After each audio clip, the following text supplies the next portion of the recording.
तो हेलो नमस्कार दोस्तों, आप सभी का स्वागत है अपने इस जैसलमेर यात्रा के अगले भाग में। तो अपने इस जैसलमेर के सफर में अपन ने अभी हवेलियों का जो सफर है वो खत्म किया है और अभी अपन हवेलियों से निकल के जो झील है उसके सफर पे चलते हैं। अब बहुत सारे लोगों के लिए ये आश्चर्य की बात होगी कि जैसलमेर जो कि इतना सूखा इलाका है, रेगिस्तानी इलाका है, बंजर इलाका है, वहां पे झील भी है।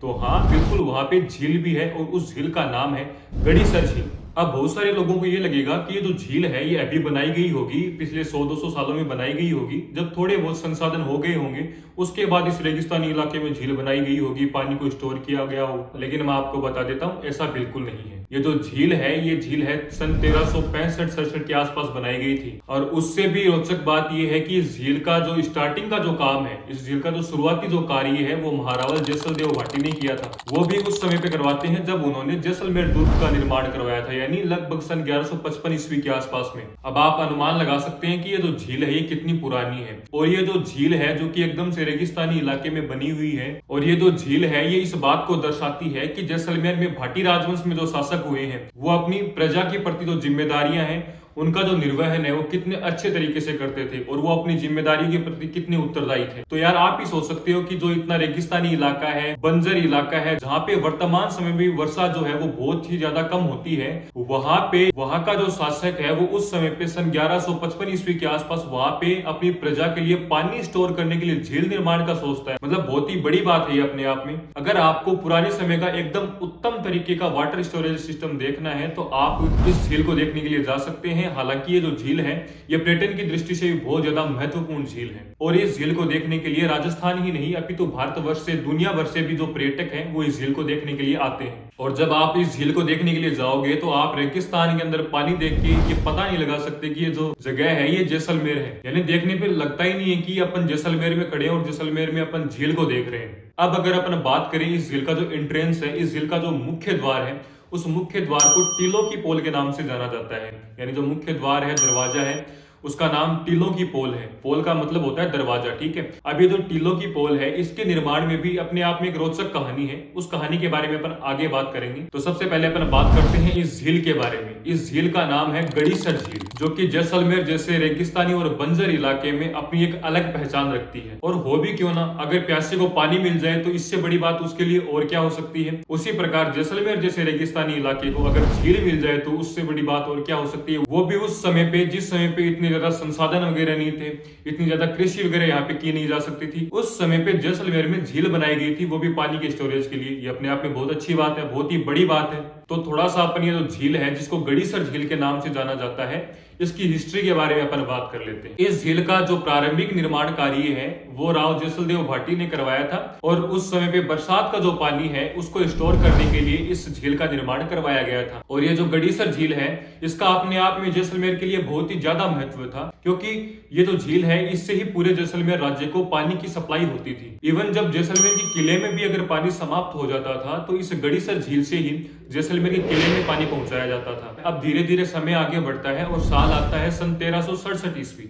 इस 1367 ईस्वी में जो महारावल गढ़सी सिंह है, वो महारावल गढ़सी सिंह इस झील का जो वास्तविक निर्माण कार्य है वो करवाते हैं और इस झील को एक व्यवस्थित आकार प्रदान करते हैं। इस झील के चारों ओर उनके द्वारा पक्के घाटों का निर्माण करवाया जाता है, कुछ मंदिरों का निर्माण करवाया जाता है। यानी कहने का मतलब है जो सुव्यवस्थित आकार है इस झील का वो महारावल गढ़सी सिंह ने प्रदान किया था और इसीलिए उनके नाम पर इस झील का जो नाम है वो गढ़सीसर झील या फिर गड़ीसर झील रखा गया। और इस झील के बीच में एक बड़ी सी छतरी है, जो छतरी इस झील का जो सौंदर्य है उसको बहुत ज्यादा बढ़ा देती है और उस छतरी की वजह से इस झील का जो लुक है वो बहुत ही शानदार हो जाता है। और इस झील में बहुत सारे दूर दूर से आने वाले जो पक्षी हैं वो भी प्रवास करते हैं, यानी वो पक्षी हो प्रवास करने के लिए यहाँ पे आते हैं। और सूर्योदय और सूर्यास्त के समय इस झील का जो सौंदर्य होता है उसके बारे में तो कहने क्या है, मतलब बहुत ज्यादा सुंदर दिखती है सूर्योदय और सूर्यास्त के समय जो झील है वो। अब ये जो गड़ीसर झील है इसके आसपास चारों ओर लगभग 16 मंदिर हैं, जिनमें से कुछ मंदिर छोटे हैं, कुछ मंदिर बड़े हैं, कुछ मंदिर अत्यंत पुराने हैं, कुछ मंदिर नवनिर्मित हैं। तो इस प्रकार से लगभग 16 मंदिर है वो इस झील के चारों ओर स्थित है। इस झील के किनारे जो सबसे बड़ा मंदिर है वो हिंगलाज माता का मंदिर है। हालांकि हिंगलाज माता का जो मेन मंदिर है, मुख्य मंदिर है, वो बलूचिस्तान जो कि पाकिस्तान में वहां पे स्थित है। तो इस झील के किनारे जो सबसे बड़ा मंदिर है वो हिंगलाज माता का मंदिर है, और इस झील के किनारे जो एक और मुख्य मंदिर है वो गज मंदिर है, जो कि भगवान शिव को समर्पित मंदिर है। इस मंदिर का जो निर्माण है वो महारावल गज सिंह ने करवाया था। अब महारावल गज सिंह की जो पत्नी है, जिनका नाम रूप कंवर था, वो बहुत बड़ी शिव की उपासक थी, शिव भक्त थी। तो उनके कहने पर महारावल गज सिंह ने यहाँ पे गज मंदिर का निर्माण करवाया था, जो कि भगवान शिव को समर्पित मंदिर है। इसके अलावा हनुमान मंदिर, गणेश मंदिर, ऐसे बहुत सारे छोटे बड़े मंदिर हैं वो इस झील के किनारे स्थित है। अब ये जो झील है वो है ही इतनी सुंदर कि भारत की जो बॉलीवुड फिल्म इंडस्ट्री है वो भी स्वयं को इसके प्रभाव से बचा नहीं पाई। यहाँ पे बॉलीवुड की बहुत सारी मूवीज की शूटिंग यहाँ पे हुई है, जिसमें एक मूवी है नन्हे जैसलमेर, जो कि पूरी तरह से जैसलमेर की पृष्ठभूमि पे आधारित थी, जिसमें जो बॉबी देओल है वो मुख्य अभिनेता के रूप में कार्य कर रहे थे। एक बहुत ही अच्छी मूवी है आमिर खान की सरफरोश। आप में से बहुत सारे लोगों ने वो मूवी देखी होगी। उस मूवी की जो अधिकांश शूटिंग है वो जैसलमेर में ही हुई थी, और बहुत सारे भागों का जो फिल्मांकन है वो यहाँ पे गड़ीसर झील के आसपास किया गया था। एक मूवी है रेशमा और शेरा, एक मूवी है तुमसे अच्छा कौन है, जिसमें नकुल कपूर ने अभिनय किया था।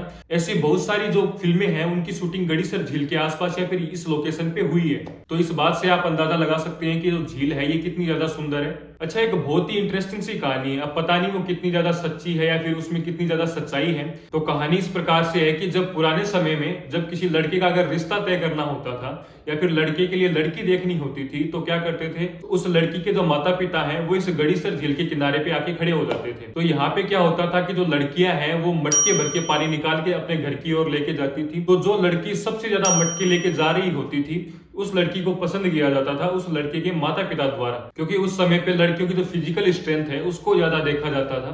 तो जो लड़की सबसे ज्यादा मटके लेके जा रही होती थी उसको लड़के के माता पिता द्वारा पसंद किया जाता था, और उनकी शादी है वो तय कर दी जाती थी। यानी जो लड़की है वो जितने ज्यादा मटके पानी के लेके जा रही है वो विवाह करने का मापदंड होता था। अब इन सब के अलावा आप गड़ीसर झील में बोट राइडिंग है उसका आनंद ले सकते हैं, नाइट लाइटिंग है उसका आनंद ले सकते हैं, और साथ ही में यहाँ पे फाउंटेन शो भी दिखाया जाता है, जिसमें पानी में प्रोजेक्शन के द्वारा जैसलमेर का जो इतिहास है, जैसलमेर का जो सांस्कृतिक महत्व है उसके बारे में बताया जाता है। अब बात करते हैं गड़ीसर झील का जो मुख्य द्वार है, जिसको टीलो की पोल के नाम से जाना जाता है।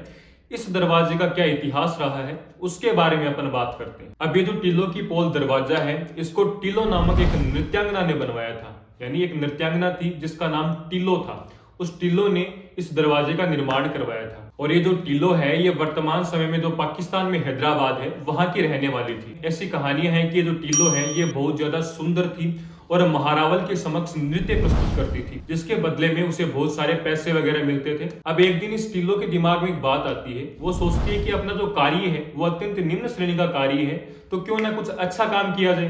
तो उस समय तक ये जो गड़ीसर झील है ये धार्मिक पवित्र स्थल के रूप में प्रसिद्ध हो चुका था।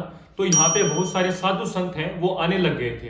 तो ये टीलो क्या करती है, उन साधु संतों के लिए यहाँ पे एक गेट का निर्माण करवाती है, एक द्वार का निर्माण करवाती है। इस दरवाजे का जो निर्माण है वो साधु संतों के आराम के लिए, साधु संतों के विश्राम के लिए, वहां से आने जाने वाले यात्रियों के विश्राम के लिए करवाया गया था। अब साधु संतों को जब ये बात पता चली कि इस दरवाजे का जो निर्माण है वो टीलो ने करवाया है और टीलो एक नृत्यांगना है, तो वो क्या करते हैं कि महारावल के पास जाते हैं और कहते हैं कि हम इस दरवाजे के नीचे ना तो विश्राम करेंगे और ना ही इस दरवाजे के नीचे से गुजरेंगे। अब साधु संतों की ये शिकायत पाकर के जो महारावल है वो इस दरवाजे को तोड़ने का आदेश जारी कर देते हैं। और जब टीलो को इस बात का पता चलता है कि महारावल ने इस दरवाजे को तोड़ने का आदेश जारी कर दिया है, तो टीलो एक दिमाग लगाती है। वो क्या करती है कि रातों रात इस दरवाजे पर मूर्ति की स्थापना करती है और यहाँ पे मंदिर का निर्माण करवा देती है। अब महारावल के द्वारा जो भेजे गए आदमी है, जब वो सुबह यहाँ पे इस दरवाजे को तोड़ने के लिए आए तो वो क्या देखते हैं कि यहाँ पे पूजा अर्चना हो रही है। तो यहाँ पे ऐसा होते देख वो वापस चले गए और राजा को जाके पूरी स्थिति बताते हैं। तो ऐसा होते देख राजा क्या करते हैं कि जो अपना दरवाजा तोड़ने का जो आदेश है वो वापस ले लेते हैं। अब जो टीलो है वो राजा के पास जाती है